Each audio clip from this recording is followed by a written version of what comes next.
welcome back to Beating a Dead Horse. As always, I'm your host, Sean McKinda. And I'm your host, Jackson Keller. And this week, just like everyone else, we're going to be talking about Solo, a Star Wars story, because that is the big movie of the weekend, and the one that all the nerds and all the people who love Star Wars growing up, and everyone who's new to Star Wars, and everyone who's ever done anything with Star Wars ever, is going to be talking about, except maybe not, because, their sales sucked. Wait, seriously? Yeah. It was a Memorial Day weekend, and I don't think they even broke the episode 7 or 8's opening day total. Oh. Well, episode 7 and 8 had pretty huge ass totals, though, and they are the main kind of canon installments. It doesn't surprise me that this would be not performing as well as those two. I mean, it's still underperforming by every metric I've seen as well. No. Ron Howard himself was like, yeah, it's not doing what we want it to do, but it got made, so I'm happy. That's very interesting. Yeah, it's underwhelming, which, hey, that's how I feel about it, too. So, it works. Yeah, it just was pretty much exactly what I expected it to be. Which was not like a train wreck or anything, but kind of corny, kind of not that exciting, not that interesting. Didn't hate it, just sort of watched it, and then it was done. Yeah, I've been kind of mulling it over for a couple days, This is the first movie I've really walked out of recently where I haven't had a definitive I liked it, but now I'm gonna think about it and understand why, or maybe grow to not like it or anything like that. I walked out of it just pretty much middle of the road. That was a movie I sat through, I saw it, and I feel like I need to process it to get a better idea on how I feel about it, and I haven't really gotten any better idea. It happened. I was there. I sat through it. Nothing changed about me, about my perception of Star Wars, about anything. And honestly, I will probably forget about this movie within the next couple hours. Yeah, and for me, this is pretty much exactly what I was afraid of in terms of Disney taking over Star Wars.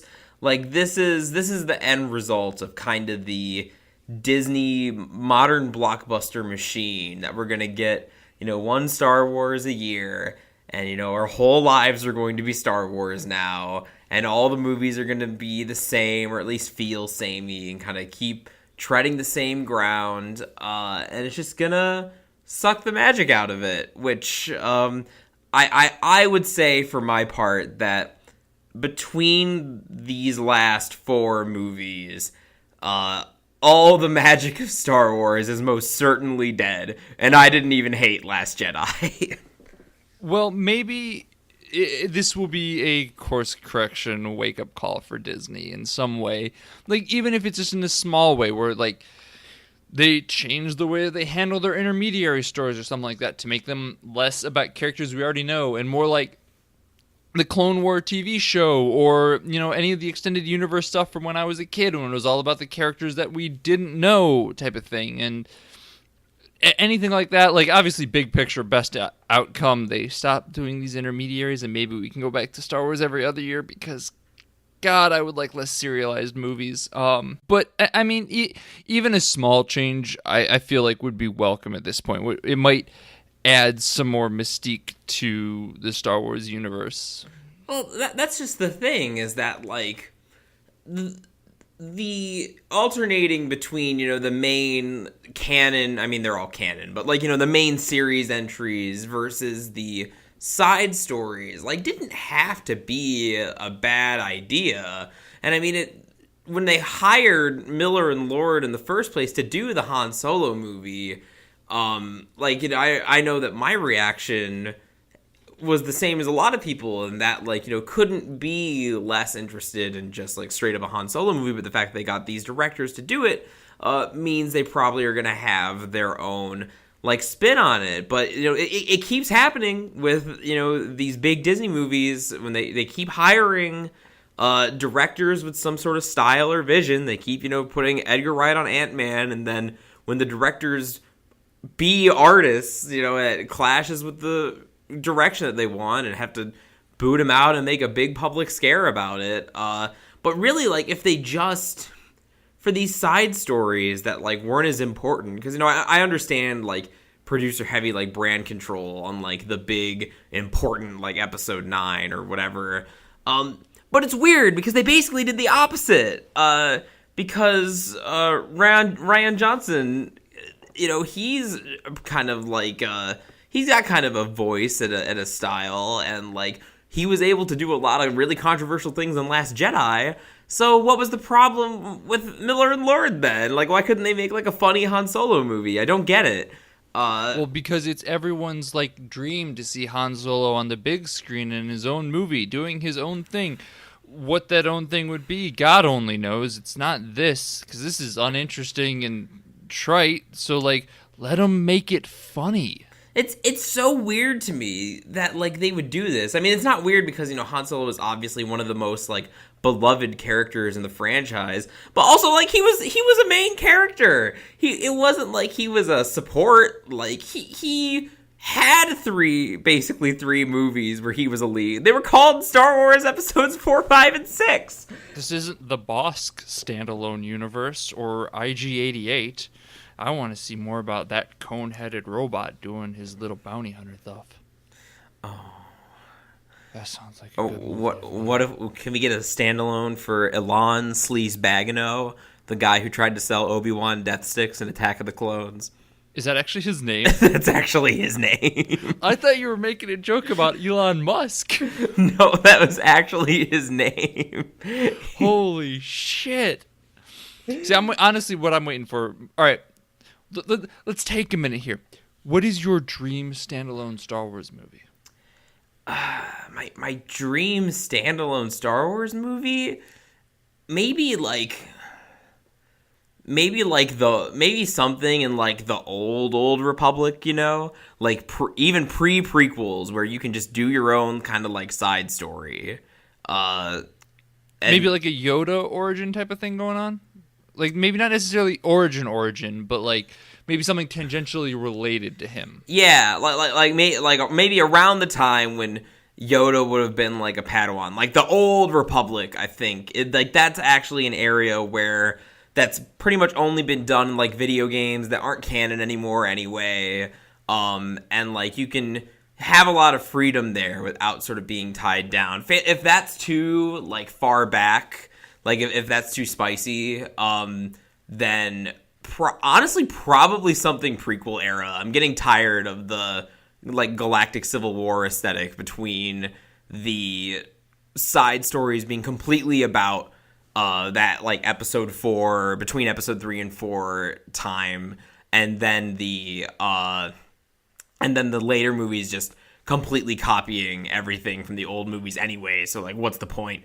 I want to see some more imaginative stuff in there, which is why I think going way back would be a good idea and kind of disentangle it from the whole storyline a little bit. But failing that, I think you could make cool movies out of the Clone Wars era and, maybe not redeem the prequels anyway. Like, I think, that would be a stupid thing to try and do. But, like, maybe... Oh, they'll try and do it. I mean, they'll try and do it, but, like, just having it set there and, like, having good movies set there would just diversify the sort of visual and, like, tonal... setting of Star Wars. Like we're so focused. Like, God, I really hate, and this, I'm not gonna harp on this too much because it's only tangentially related, but I really hate that with the whole First Order thing, they just completely went back to like Empire versus Rebels. Like, it's not different at all in terms of the new movies. I think they really shot themselves in the foot by blowing up the New Republic like immediately in Force Awakens and then just setting it back to the default.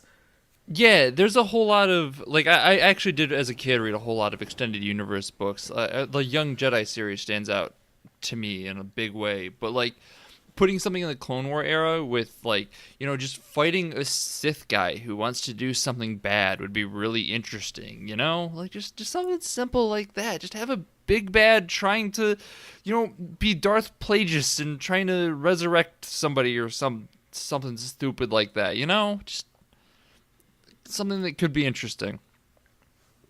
Well, and now I guess I'm just wondering, like, can Star Wars ever be good again? Because, like, what was good about it in the first place? And I know that we as a society have spent a lot of years shitting on George Lucas for the prequels, and, a lot of that was deservedly so, in terms of, like, the prequels being bad movies, not deservedly so, and, like, George Lucas ruined my childhood or any of that stupid crap. But, like, he did, like, this is not to say that the criticism he got wasn't fair, but what is undeniable about the prequels is that they are, like, the vision of an artist, of a guy who wanted to tell a story, and he told it badly, but, color me, like, team, you can't make Star Wars without George Lucas. Like, it's so, especially, like, if you think about the first movie, like, the one that everything has just been copying and remixing and rehashing. Like, if you look at the DNA of that, and you can point to how, like, his wife at the time saved it in the edit, or, like, all the people making all these choices that kind of put him in check, and how it was a difficult shoot, and how, like, if left to his own devices, it might have looked more like the prequels. But in terms of, like, the vision guiding the project, like, it had the heart and soul of, like, an indie movie by, like, this kind of rebel independent filmmaker, and that still permeates from the decision to make the prequels, like, this weird, dry political drama in space. Like, all of that was super George Lucas, and now that it's so much a brand, I don't know, it feels... It's lost that personal touch, in a way. It's lost that personal touch, and, like, some of that could maybe be regained by, like, again, giving guys like Miller and Lord and, like, all sorts of other people the chance to, like, take a crack at this big franchise and do some weird stuff with it. But in a way, it almost feels worse than the Marvel situation, because it isn't an adaptation. They have to keep coming up with new stories out of whole cloth, which you would think would give them the opportunity to vary it up, but they keep telling the same story because they can't come up with anything new, or they feel deathly afraid of, like, the fan backlash. Whereas, like, at least with the Marvel movies, they're adaptations, so you can keep pulling to, like, oh, here was this story, like Civil War, for example. Here's a story arc from the comics that may or may not have been received a certain way, but it had these elements that we think make it kind of unique, and we're going to put those into our movie and try to adapt it into our universe. So weirdly, the fact that they have to adapt these things from the comics with Marvel, at least in some way or another, almost by giving them that limitation, maybe gives them the room to, like, try some other things with tones and different elements of the universe on occasion. Whereas with Star Wars, we keep coming back to ATST, Stormtrooper, all the same stuff, and it's maddening. It is, and I wonder if part of that too is just, like, us to blame for that. Like, the fans had such an enormous backlash to the prequels, not necessarily immediately, but, like, in the years following them, that, like, I could easily see them being like, all right, they didn't like different, let's just give them more of the same, and they just took the wrong lesson from it. It's not that we don't want different, it's that we want different but also good. And, like, I think Marvel has the unique ability to, they put their, odd directors, they put their Taika Waititis, their James Gunns, their Edgar Wrights on side projects that they don't know how they're going to fare. And so, like, they have the unique ability to experiment with that, because if, Thor Ragnarok was bad, they could just be like, all right, Thor Ragnarok didn't really happen, we'll just roll on with it. Because, like, the first two Thor movies ain't very good, but, we just don't really talk about them. They're not really a huge part of the canon or anything like that. you got what you need from them. Both of them had an Infinity Stone, or one of them did, or I don't even remember anymore. That's the point. Like you get what you need from them, and you move on and you forget about them. You can't really. Star Wars has such a weird culture around it that I don't know that they would feel they'd be able to do something like that. Yeah, and like it's just there's no other franchise that has quite the same place in the like cultural consciousness that Star Wars does. And that's why it's both in a position where probably the best thing that could have been done with it once Lucas was done with it was to just leave it alone. But of course, like, it's such a moneymaker that you can't leave it alone. And like, you know, because this is what everyone's saying when like Force Awakens came out, right? That it was fine, that it was kind of a retread just because, like, you know, you had to kind of reset the table, you know, which I agree with, which I was fine with at the time. But, you know, now it feels like, you know, if Force Awakens set the table, it feels like we're still waiting to like get the meat, to like get our dinner before a movie's on, and we're still like, all right, Disney, like, what are you gonna do with this? I want my ham. I want my Easter dinner of Star Wars, and you just left your guests waiting. Yeah, that's always been my biggest argument from The Force Awakens, and why I'm just such a staunch defender of it, because like I feel like it did a very good job of setting up a new universe by unifying their old fans with beats and moments that are very reminiscent of the original trilogy, as well as creating new opportunities for it to go in new places. And why I was really let down by The Last Jedi, despite it being, in hindsight, a pretty decent movie. Like, there's nothing wrong with it by any way, shape, or form, and a lot of the critical reviews of it have kind of changed my opinion on it in a lot of ways, or more so the analyses of it. But, like, it still leaves me very disappointed because it just continued the trend of being more of what we've already had. Like, I was so prepared for this movie to do something totally different, and there were so many moments for it to just change everything, looking directly at you, Kylo, and who's the female lead? Rey. I wanted to call her Ren, but it's Kylo Ren. You know, having those double R's was, in hindsight, was probably not like the best naming move for them. Yeah, it gets confusing in my head. But no, I feel you. I want to take this opportunity to finally, we have gone for 25 minutes now and have not talked about Solo at all. We should probably do that at some point. So just cut off here, spoilers, because I got stuff that I want to jump into. So spoiler discussion. If you care about seeing a Han Solo movie, chances are you've already seen it. If you don't, spoilers. It's exactly what you expect it to be. So I was thinking a lot about, while I was watching Solo, about the purpose of prequels and how, if you can possibly make a good one, because I was trying to think about if there are good prequels, and I've not seen Godfather 2, but I've heard that a lot of people count that, even though half the movie is not a prequel, which may be what makes the prequel elements like work. There's people like to point to Indiana Jones' Temple of Doom, but that's only a prequel insofar as like it technically takes place before Raiders, and like you don't really need to know that it's a prequel at all, and it doesn't really change your... I actually didn't know that it was a prequel until we just started recording. See? So to my mind, one of the only good prequels there is Metal Gear Solid 3. And without harping on it too much, what makes Metal Gear Solid 3 a good prequel is that it has a point. It's a pivotal entry in like the series canon, arguably the most important.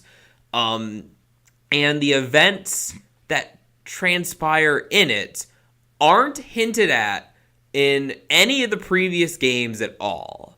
There is no like long monologue about the legendary events of how Big Boss like destroyed this nuclear powered tank in the Soviet Union.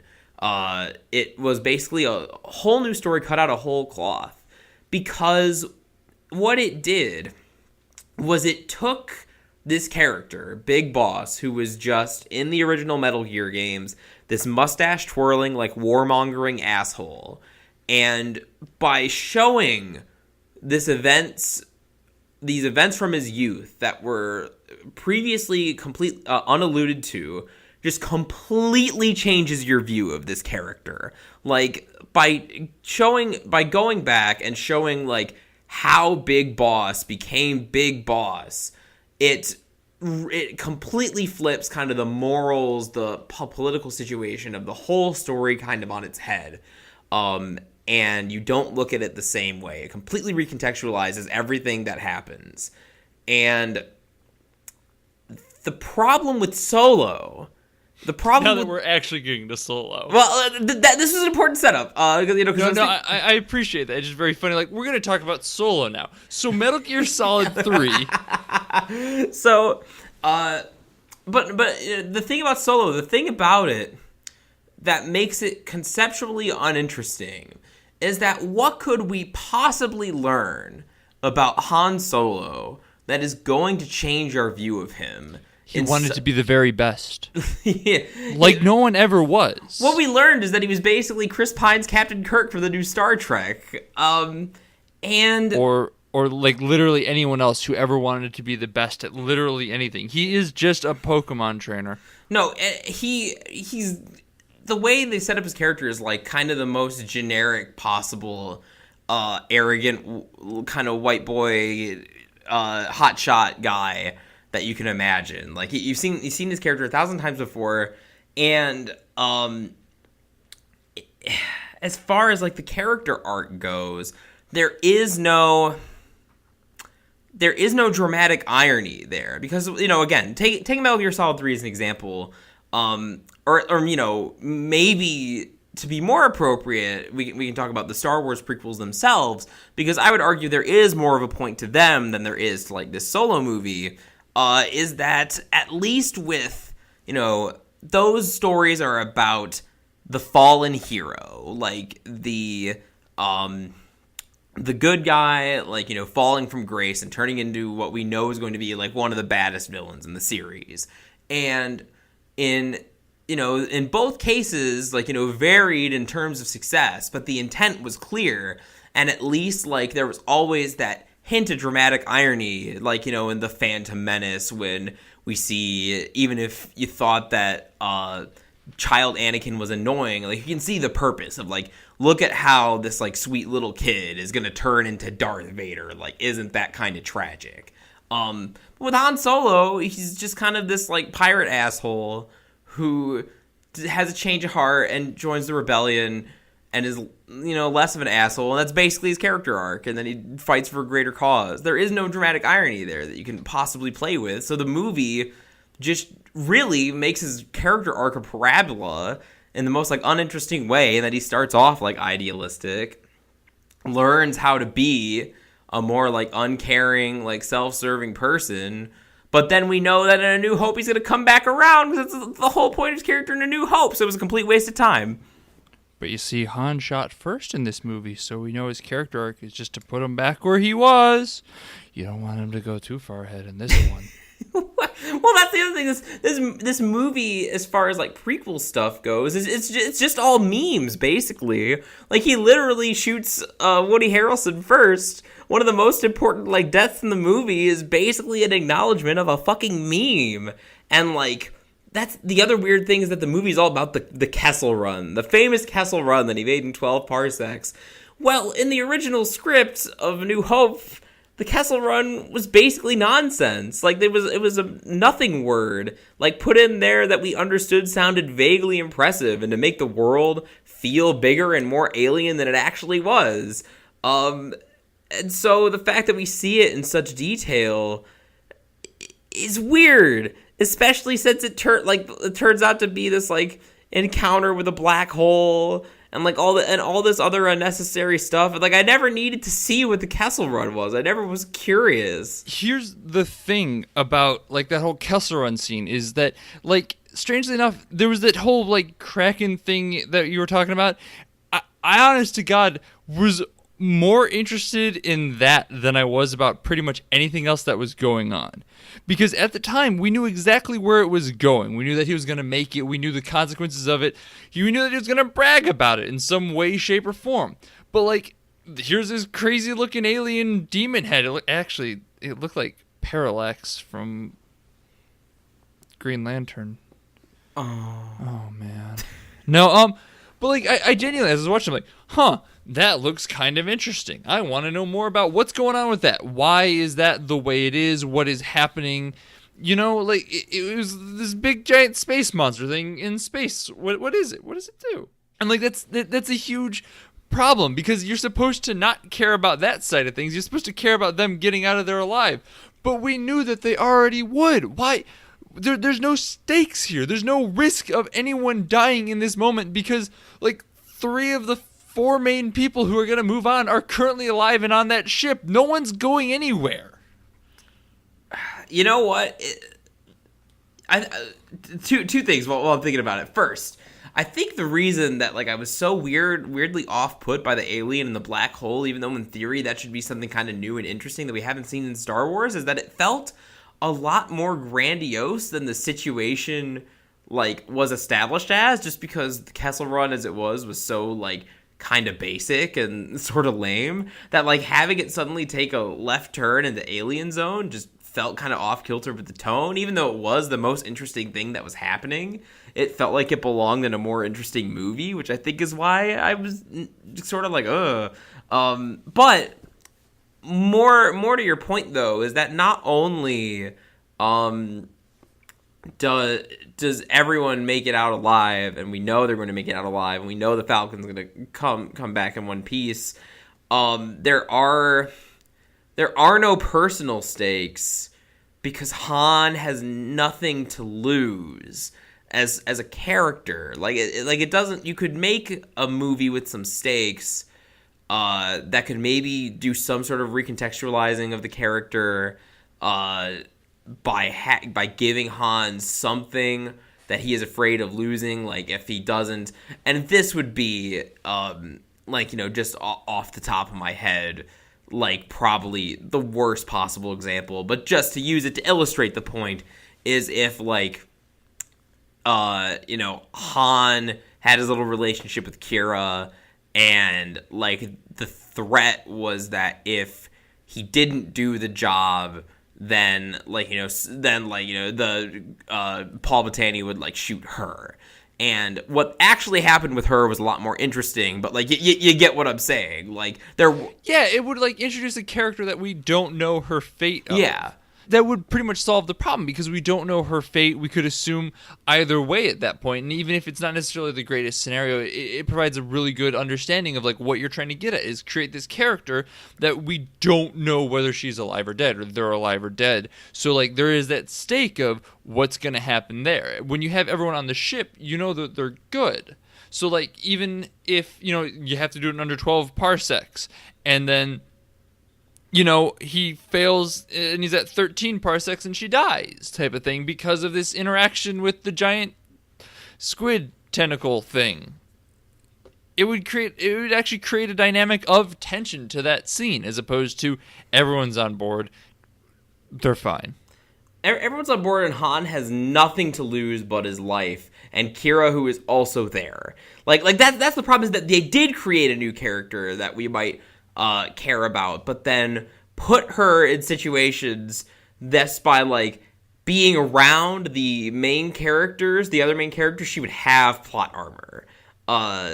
Just because we know that like nothing is going to happen to the Falcon, nothing too serious, because it needs to blow Darth Vader off course so Luke can shoot down the Death Star later. And so and this is where like I get the intent of like making her the like agent for the mob, and like making her kind of rise to more power, and that like that's supposed to be like kind of the dark truth that Han learns. But again, like Han has a complete character arc in the other movies that just completely undoes this. This doesn't add anything to that. This doesn't recontextualize anything about Han. It just shows, like, okay, like, we know this is why, Han is aloof and kind of an asshole in the other movies, and nothing more to it than that. Listen, here's the thing with Han, is that with the addition of this movie, he no longer has a character arc. He now has a character wheel, because basically goes in a giant circle. He goes from one end of his arc to the other end and then right back. It's just... Well, he does it multiple times, so it's more like a sine wave. Oh, that's even worse. Yeah, the character arcs in this are kind of bad. I mean, they're completely perfunctory. Like, that, like, Woody Harrelson is, like, the mentor guy. Han shoots first. That's the big deal. It's where he learns to shoot first. Is like, cutting him off mid-monologue. And that's supposed to be surprising. But we know it's not surprising because that's the only role he can possibly serve to this character. Don't trust anyone, though. Do you get it? Do you get what they're going for? You don't trust anyone. No one. Not even me. I've said this before. You don't trust me. Does he shoot him? Especially not that Kira. Oh, wait, you're trusting her. She seems trustworthy, but oh, wait, surprise, she was working for Darth Maul the whole time! Yeah, we're going to talk about that for a hot second. Yeah, let's take a detour here, because I think we've made our points about Han in general. So honestly, I think this might be the most interesting part of the movie to talk about. I actually will argue that there's probably one more part that actually relates to our podcast's themes that I want to talk about after this. So I guess I'm gonna tease that in a podcast. Don't worry about it. No, so yeah, Darth Maul shows up. And he's like, ends up being the big man behind Red Dawn and he controls the whole crime syndicate and stuff. And like, my initial impulse when I saw him was, oh God, really? That's going to be the big reveal? That's a weird decision, but all right. Like, I guess I can get behind it. It's fine, whatever. It's shock value.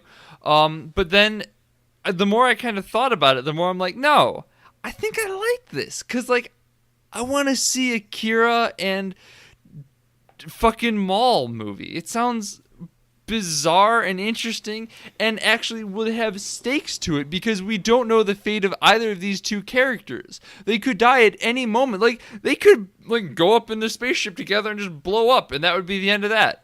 But we don't know that. It would be surprising and shocking. It's stupid, yeah, but it's something.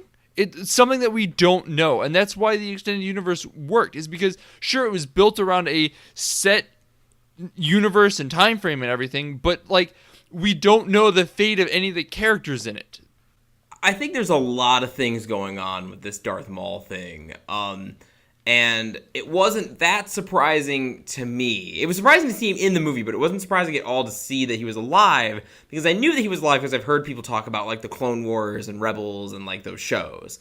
So, as far as, like, Darth Maul's appearance, in some ways it's kind of cool, because Darth Maul has a great character design, that was totally wasted on his role in The Phantom Menace, where he was just there for a fight and had basically no dialogue and wasn't even a character at all. I mean, his character was he had two lightsabers. Yes, and now that he has two lightsabers and is also like a Vito Corleone in space. Oh my God! It's Godfather Part 7. Godfather goes to space. Godfather goes to space. I would be so down for Godfather Goes to Space and it being about Darth Maul and Kira. And so that's why I'm okay with this. I mean, the only thing that's funny to me about it is that of all the characters in, like, Star Wars history, there is nobody who is more dead than Darth Maul. As of the end of The Phantom Menace, like, there is no ambiguity about it. Like, no, oh, this blaster, like, missed my vital organs, or, oh, like, this spaceship blew up, but, like, I hit the escape button just in time. Darth Maul was fucking dead. He got bisected. He fell down like a bottomless pit like Mario. He was dead. And so the fact that he's back, and I know they explain this in like the show or whatever, is really funny just for that reason. But you know, that otherwise, I don't at all have a problem with them taking another crack at Darth Maul, especially because one of the things that I have been wanting from these new Disney movies is that they do try to like do some more like prequel stuff and like use some of those like interesting elements, like whether they're visual or like narrative, that they've been just sort of sweeping under the rug in favor of rehashing the original trilogy over and over again. The one thing I will say about the scene that did, honest to God, make me laugh was when he took out his lightsaber. Like, yeah, just to take his lightsaber out. Like, I'm like, what the fuck are you doing? Because he's a hologram. He's like, come talk to me. But then pause. Now I have two blades. It's extra threatening. Over a hologram for some reason. It was literally only there so a stupid person who maybe didn't realize it was supposed to be Darth Maul would go, oh, it's Darth Maul! There's no, like, what part of Darth...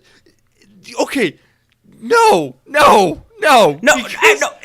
is absolutely what it was for, because otherwise they might just think it was someone who looked like Darth Maul. Like, think about it, like, your average, like, doesn't follow the canon, like, hasn't seen Darth Maul since 1999. Like, they totally would be like, oh, wait, is that weird alien Darth Maul? Like, someone totally, like, got that confirmation from the double lightsaber. All right, that's fair, because, like, initially I was going to be like, who else would this be? This spiky-headed, red-faced motherfucker. It's obviously Darth Maul, but, like, when you include the idea that, you know, maybe it's another of his same race or whatever...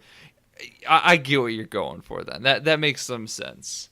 I mean, I agree with you. It was still completely unnecessary, but that is why they did it. Yeah, that makes a lot more sense. But before we move on from Darth Maul, I want to get to your hot and spicy discussion, but I just wanted to say that it feels like, because you were talking about the old expanded universe, which had the comfort of being able to do kind of whatever it wanted and go like as far into the future or as far into the past as it wanted to, because the saga was complete. Like, the core movies were the core movies, and then the supplementary stuff was the supplementary stuff that you could like get as deep or not deep into. But now with this Darth Maul thing, it gets a little more shaky, because what now with all these movies is like the essential Star Wars story, because they're gonna keep making movies, and like in any other movie, this scene with Kira and Darth Maul, like, that makes me think that Darth Maul is gonna be the big bad in the next movie. But what is the next movie in this case? Is it the next side story? Is it the Obi-Wan movie? Are they gonna get their own movie? Like, do we have to follow? Like, who knows? It's even worse than the Marvel situation, because at least the Marvel movies are pretty much all chronological, for the most part. And now, so now we have, like, well, is that story going to be continued in some show? Like, in, like, some, like, cartoon? Because I don't have time to watch the fucking cartoons. Like, I just want to watch the movies.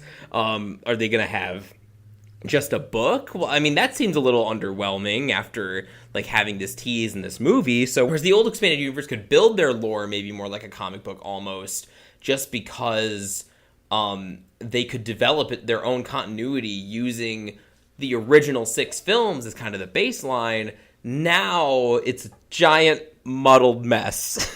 Well, yeah, we're essentially, what we're doing is we're taking what was a saga and making it into a universe, which is absolutely just diminishing the fact that it was a saga. It is no longer the Star Wars saga. It is now the Star Wars universe, and every movie that adds on to that is going to absolutely diminish what was a standalone trilogy or sextilogy. And it's now everything matters in some weird, minute, insignificant way that they're going to drag out to be a movie. We're going to get, like, the Sarlacc art movie at some point where it's just a long standing shot of the Sarlacc pit as it slowly ages. Occasionally you see something enter its mouth, watch it digest. You can see a little bit of a thoughtful expression on its face as it parses what it's eating, understands the subtle nuances of each scene, each frame before we move on to the next one.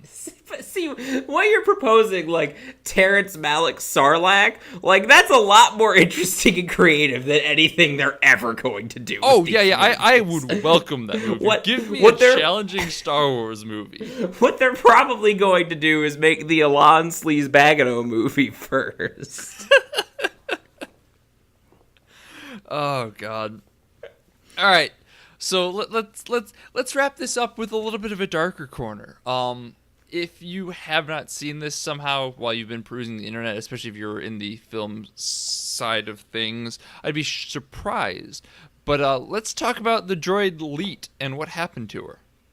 Oh yeah, let's talk about her. So first and foremost, her name is L337. But I refuse to call her anything other than Leet because the fact that we have not made a big deal about the fact that her name is Leet is insane to me. Do they say her full number in the movie? I honestly don't remember. I think so. But, like, someone in a writer's room said, yeah, let's call her L337 and didn't immediately get booed out of the room. And I'm astonished. That feels like a holdover to me from when Miller and Lord were doing it, when this would have been like a satire or something, and then like they kept it and played it completely straight because that's what her name was in the previous script. Oh my God, you're entirely right on that one. It was at some point a joke, and then they just made it not a joke. And they made it like a central like point of drama. Oh my God, that's insane. But yeah, so Leet essentially sacrifices herself in the line of duty, dies, whatever, and then is integrated into the Millennium Falcon as the nav computer. And so essentially lives forever in this ship. Now, what's fucked up about that, not just that she now lives forever within the ship and seems to have lost all autonomy, is that she was very much into autonomy for robots. So it's essentially taking what was this character who's like, yeah, everyone be free and stuff, and condensing her into a ship where she can no longer do anything other than feel this. Beyond that, and this is the part that really jumped out at me, is like, this is totally Lando's ship, and the fact that Han comes in and just like, I'm gonna take it from you anyway, is a real fuck you to him. He clearly cared about Leet, and like instead just goes, nah, you know what? Eat shit. My ship now. My slave robot lady. It's awful. Okay, so real talk. I actually hadn't thought about any of this, and do you want to know why? Sure. It's because I was so fucking mad. I was like seeing red because this whole plot point just reminded me too much of another terrible prequel, The Legend of Zelda Skyward Sword, where it's revealed that the Master Sword has this dumbass computer lady that like lives over the Master Sword and watches over the rest of the links in the series and just like fuses with the Master Sword permanently. And I was just so reminded of Skyward Sword and that like, and it was so offended that the movie like did that to my brain that like any sort of like narrative implication of what was going on, it was just completely bypassed. I was just like, fuck you, Solo, you're just like Skyward Sword. Oh man, and coming from you, that says a lot. Yeah, so that was what I was thinking when I was watching it though, was I'm just like, wow, this is insane. Like that's some dark shit in there. Well, it's even worse because, like, you know, people are calling Leet the SJW robot, and like, it's even worse because the movie seems to like take the stance that like it's the same thing. I've heard it compared to the plot point in Goblet of Fire when Hermione starts to get really upset about the house elves, and how like the book is portraying Hermione as being like an annoying nag for caring so much about the house elves, except she's absolutely right because they are like sentient enslaved creatures. And it's the same situation here where, like, you know, the how autonomous droids are or are not in Star Wars has kind of always gone like back and forth. But like the character here is like, you know, it's basically played as what like her, like, look at all the SJWs, like herbiturbitur, that care about things.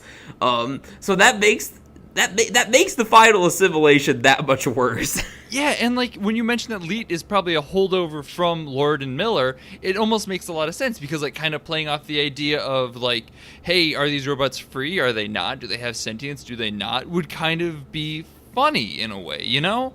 Like, maybe not to the extent that Leet ends up being in the movie, because in this case, like, it almost pushes too far and it's like, hey, them being free causes chaos and ruins a chunk of the plan, so, you know, maybe we shouldn't be socially conscious type of thing going on.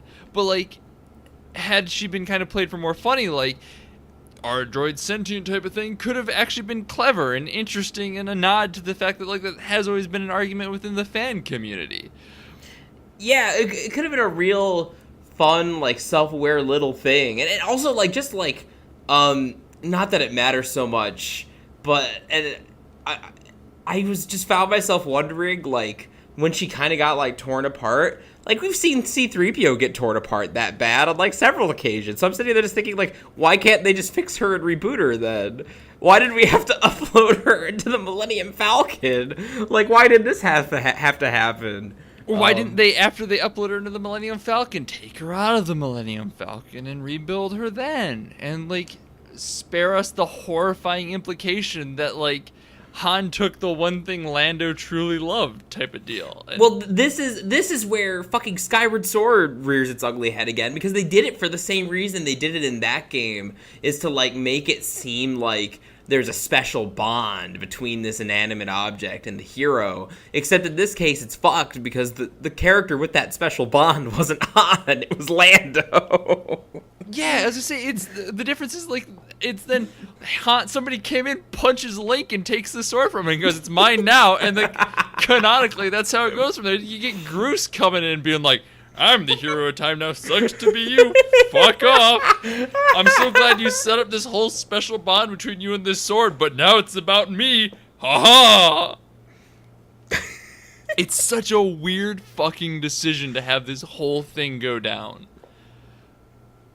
I don't understand any of the motivation behind it, especially the part that just blows me away is that Han just comes in and casually takes it.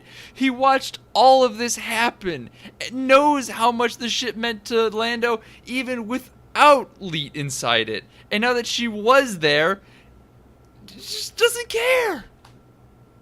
Well, it's to show that Han is now an amoral rogue. Which, you know, we haven't really talked a lot about Han.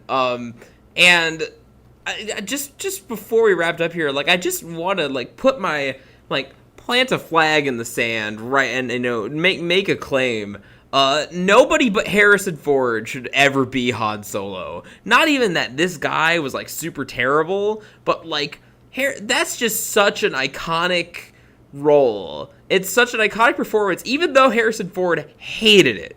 Even though he hated every second of being Han Solo, like, he just had the kind of charm that nobody else has. And the fact that we see this guy who was fine, like, you know, after all the drama about, like, the acting coach, like, you know, he did what he had to do. It just still was weird. Like, you know, people make fun of old man Han in Force Awakens as Harrison Ford phoning it in. But even if he was phoning it in, like, it still felt a lot more like Han than this guy did.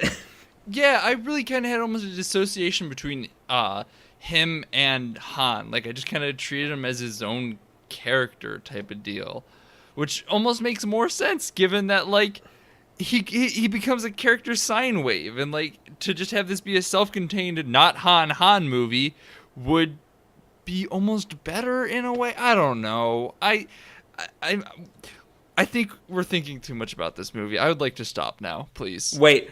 I just want to say one more thing. One more thing that I thought was really stupid, because they somehow took George Lucas's stupidity and made it even dumber. So Han Solo, the name Han Solo, obviously exists to show in a hammy, like, over the top, like, on the nose way that Han is a loner and that he's a rogue, and that's what you need to know about his character in A New Hope. So, I got that in terms of the text. Like, that's already pretty silly. But the fact that they went and made that the canonical explanation, like he didn't have a last name and that was like his imperial designation, was wild to me. I was like, whoa. Like, I was never under the impression that this was anything but his last name. Why did he hold on to this fucking, like, imperial army, like, holdover? Isn't he supposed to be all about having his own identity? Why wouldn't he reject that last name? Like, this was extra stupid. Like, I couldn't believe they did that. You know what? I, honest to God, just went, what the fuck, glazed over and moved on. Just like almost everything else in this movie. As basically, how I will summarize my feelings from the beginning is I cannot be asked to care about this movie any more than beyond the scope of this podcast, because I'm going to forget about it as soon as we're done here and never think about it again, because it was entirely forgettable. I don't care about it. Nothing in it happened that I will care about, other than Maul and Kira, which if that movie, something comes of that movie, great, I'll care about it again all of a sudden, but nothing will, because why would it? You know what? While we were talking about the box office numbers, I saw, like, just casually, like, scrolling through Google that it was being compared to Justice League, and I was like, oh no. So hopefully this means that there will be a course correct. Maybe the death of the Star Wars stories as they currently exist. To take the themes of Star Wars, let's hope. Let's just hope. So yeah, I've been Sean McKinda. Find me on Twitter at Sean_McKinda. I've got a website, isortof.com. All my shit's over there. I've got Twitch streams and stuff going on all the time. Go check that shit out. I'm Jackson Keller. You can find me at Jackson J. Keller on Twitter, where I retweet a lot of silliness. If you want to keep up to date with what's going on with the podcast, see what's happening there, we kind of tweet out some usual news, updates, stuff like that. Sometimes memes, sometimes funny stuff. You can do that over at BADH_cast on Twitter. As always, huge thanks goes out to Lords of the Highway for the use of our theme song. It is Suicide Alternate Take off the album High Octane, Low Expectations. Go check them out. They're a pretty awesome band. Shouts to 25yearslatersite.com as well. They're a pretty awesome site. Big focus on movie and TV analysis. They're really just starting to get into movie analysis. Lots of TV analysis. Really cool stuff. Big focus on David Lynch. So if you like their stuff, go check out their site. Go, give them your views and whatnot. It helps them out a great deal and looks good on us because they're kind enough to host our weird asses as we yell about Star Wars for an hour. Next week, we are going to be watching The Incredibles, which is another one of my favorite movies, so I'm very excited about that. It's a Brad Bird-esque month, I guess, is what it boils down to. So get ready for that because I'm excited to talk about it because Incredibles 2 comes out in 3 weeks from when we're recording now, and we've got a movie in between that we want to talk about, so we're going to do that. Can't wait to watch a superhero movie that's actually clever and fun for once. Hot takes. Bye.